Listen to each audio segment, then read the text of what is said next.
100 चाय वाले को प्रधानमंत्री बनाया।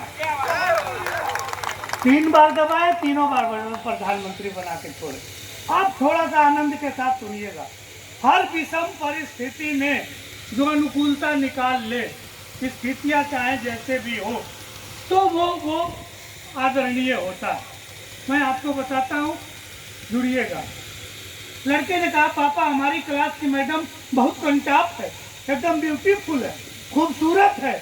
हमने कहा चुप, संस्कार सीखो, अध्यापिकाएं माँ समान होती हैं। कहा आप चुप रहिए, हमेशा अपने जुगाड़ में रहते हैं। जहाँ बच्चे यहाँ तक पहुँच गए हैं, वहाँ किस संस्कार की बात करें, किस चरित्र निर्माण की बात करें।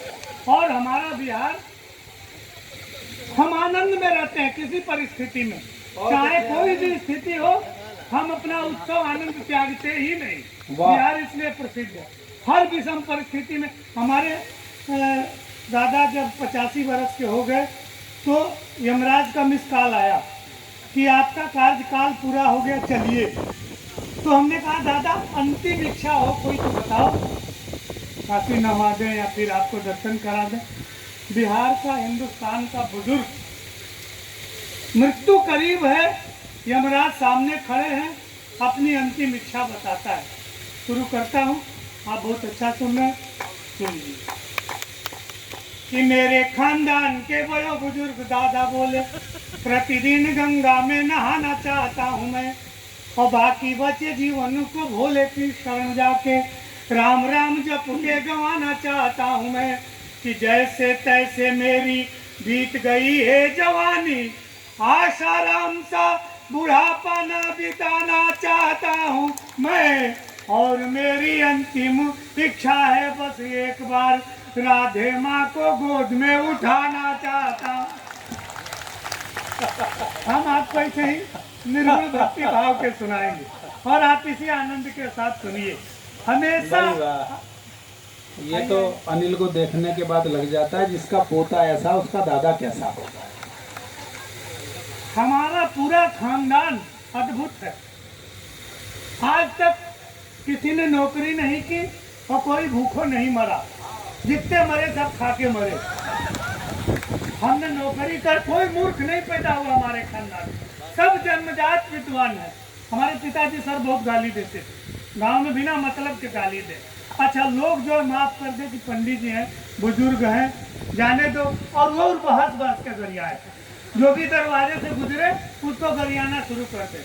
मृत्यु करीब आई तो हमको पास बुला के बोले कि बेटा कुछ ऐसा करना कि पूरे गांव के लोग कहें कि इसके पिताजी बहुत अच्छे थे, इसके पिताजी बहुत अच्छे थे।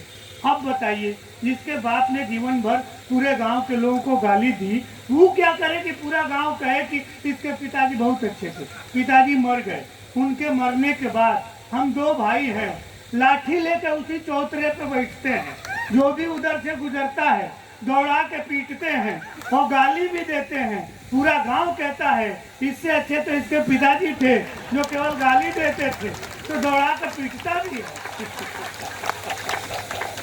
थोड़ी सी तालियां, जो लोग कम हो गए ये तो दौड़ा के पीटता भी है। एक खेल सुनाता हूँ आपको। इधर भी खा रहे हैं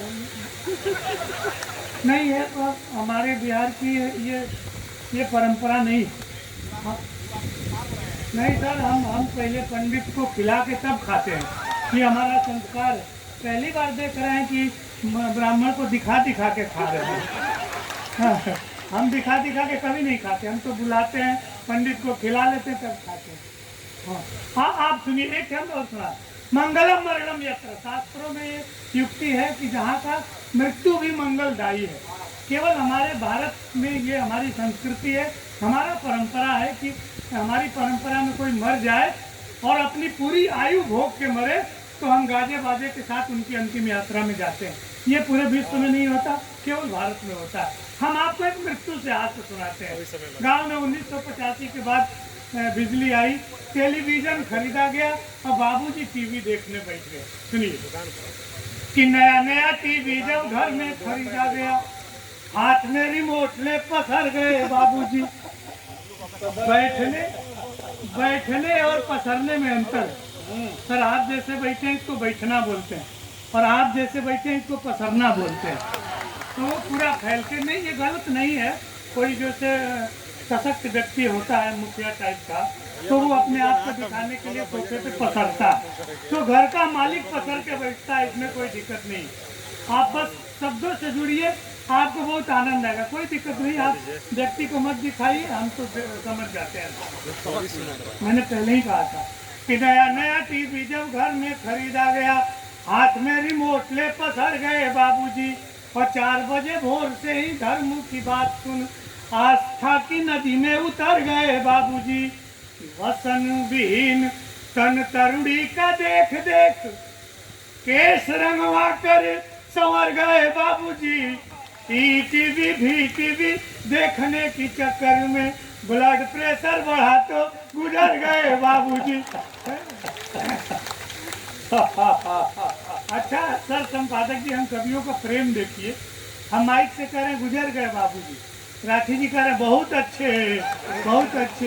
ये हमारा आपस का प्रेम होता है। हम आपको 1-2 छंद और सुनाते हैं। आप एकदम सकारात्मक दृष्टि रखिए, चाहे कोई भी विषम परिस्थिति आए, जीवन में कितना भी कठिनाई आए, सकारात्मकता का त्याग मत कीजिए। सौंदर्य बोध नाले में भी है, बस दृष्टि सुअर की चाहिए, वहां भी सुंदरता भरी हुई है। हम सर जब पहली बार दुबई गए थे, एक शेख साहब ने कहा पंडित जी शराब पे सुनाइए। हमको लगा हम ही से क्यों कह रहा है शराब पे सुनाइए। हम कहे शराब में नशा है, तो तुमको कैसे पता है। अच्छा न सुनाए तो पूरा कागज तो घर मारे आ जाता है। हमने एक बीच का रास्ता अपनाया, गांव से कविता निकालता, सुनिएगा। और आपको मैं हिंदुस्तान का सर्वश्रेष्ठ श्रोता मान के सुना रहा हूँ, आप मुझे ब्रह्मांड का सबसे महान कवि मान के सुनिए। कभी भी सकारात्मकता, विषम परिस्थिति कुछ भी हो। सर 11 बार अमेरिका गए, हमको अमेरिका जाने का वीजा नहीं मिला। जो काउंसलर मैम थी उसने कहा डॉक्टर चौबे भी नहीं कह पाई थी, your profile is very rich but I am sorry, next time apply. और पासपोर्ट मोड़ के पकड़ा दिया। हम गांव के आदमी, हमको लगा कि हो सकता है अमेरिका का वीजा ऐसे ही मिलता होगा, तो हम लेके पासपोर्ट मुस्कुराते हुए जाने लगे। उसको चिढ़ आ गई, कहे इधर आ इधर आ, हमने तुम्हारा पासपोर्ट कैंसिल किया है, वीजा कैंसिल किया, तुम हंस क्यों रहे हो। मैंने कहा मैडम सकारात्मक दृष्टि, जिसका एक बार वीजा कैंसिल होता है वो भारत का प्रधानमंत्री जरूर बनता है। स्थितियां जो भी हो, सकारात्मकता का त्याग न। एक बहुत विशेष छंद सुनाता हूँ, आपको बहुत आनंद आएगा।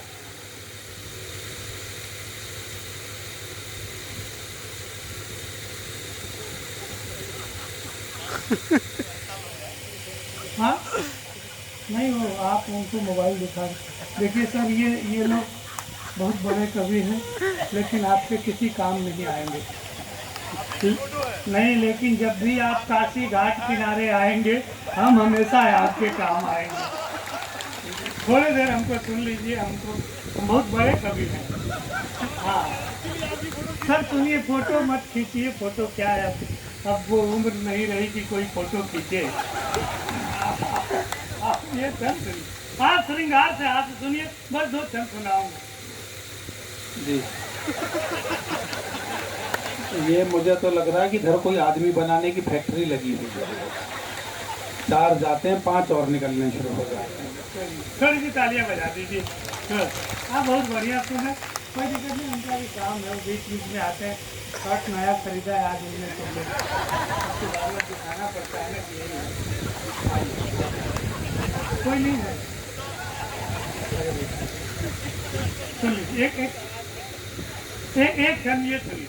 एक सुंदर सी वो थे, शेख ने कहा पंडित शराब से सुनाई। आप प्रयोग देखिए, बहुत अच्छे बड़े लोग हैं, आनंद लीजिएगा। एक सुंदर सी नायिका गांव में खेतों से गुजरती है और गांव का सौंदर्य बोध जग जाता है। प्रकृति नायिका का अनुगामी हो। प्रयोग देखिए और आनंद लीजिएगा। श्रृंगार से हाथ कि गोरी गोरी गोरी पगडंडी से जो गुजरी तो हरा भरा खेत खड़ा ख्वाब देखने लगा। कि गोरी गोरी गोरी पगडंडी से जो गुजरी तो हरा भरा खेत खड़ा ख्वाब देखने लगा, और रूप देख धूप को भी आ गया पसीना, बूढ़ा बरगद आंखें बेहिसाब देखने लगा। कि ज्वार बाजरों ने झुक झुक हेलो हाय कहा, हर हर रास्ता जनाब छेकने लगा, और पोखरे में पाँव को पखारा जब उसने तो ट्यूबवेल गांव का शराब फेंकने लगा, ट्यूबवेल गांव का शराब फेंकने लगा। एक जन और सुन लीजिए, देशभक्ति से आज जैसा सर कह रहे थे, प्रवीण सर की चीज ये नहीं, कोई नहीं, हमारी कुंडली में लिखा है, हमको कोई दिक्कत नहीं है, हमारा ध्यान भंग होता है, कोई दिक्कत नहीं। अरे हाँ सुनिए, एक क्षण सुनिए। देशभक्ति से हाथ, देशभक्ति से हाथ, हम बात देशभक्ति की करेंगे। साहित्य में जिन शब्दों का कोई मतलब नहीं है, उनसे कैसे हास्य की उत्पत्ति होती है।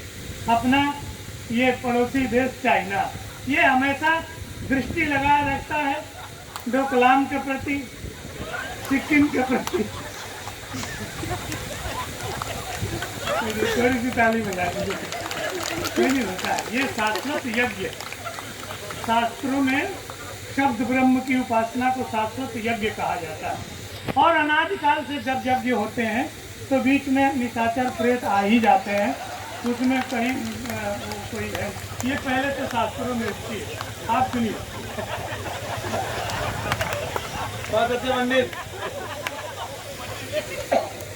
पंडित कोई नहीं, आप बहुत बढ़िया सुंदर, हमारी बिहार की धरती को अत्यंत उत्कृष्ट है। हमारी आदत खराब है, बाकी आप लोग बहुत अच्छे हैं। आप सुनिए, संपादक जी को सुनाना इधर से सुन रहे, अरे एक मेरे पर सुन लीजिए, बड़े कभी आएंगे तो उधर से सुनिएगा। सुनिए, तो ये अखबार वाले ये लिखते हैं, चाइना है अपनी दृष्टि गड़ाए हुए डोकलाम के प्रति, सिक्किम के प्रति। आज के भौतिकवादी युग में किसी भी चीज को आप गंभीरता से सोच दीजिए तो वहां हास्य की उत्पत्ति हो जाती है। अखबार में छपा, चाइना है अपनी दृष्टि गड़ाए हुए। आप सोचिए, जिस चाइना की खुद की आंख खुद नहीं दिखाई देती, इतनी छोटी छोटी आंख लेके वो डोकलाम सिक्किम, और क्या चाइना, उसका नेशनल वीर जो है उसकी हाइट 4 फीट 3 इंच। इससे बड़ा कोई चाइना में वीर पैदा ही नहीं हुआ। गलती से कोई 5 फीट 7 इंच का दिख जाए तो समझिए अपने बिहार के पूर्वज तीर्थ यात्रा पे चाइना गए हुए थे। अब हम आपको एक विलक्षण खंड सुनाते हैं। साहित्य में इसको गूढ़भूत व्यंग्य कहते हैं। जिन शब्दों का कोई मतलब नहीं है लेकिन आपको आनंद पूरा आएगा।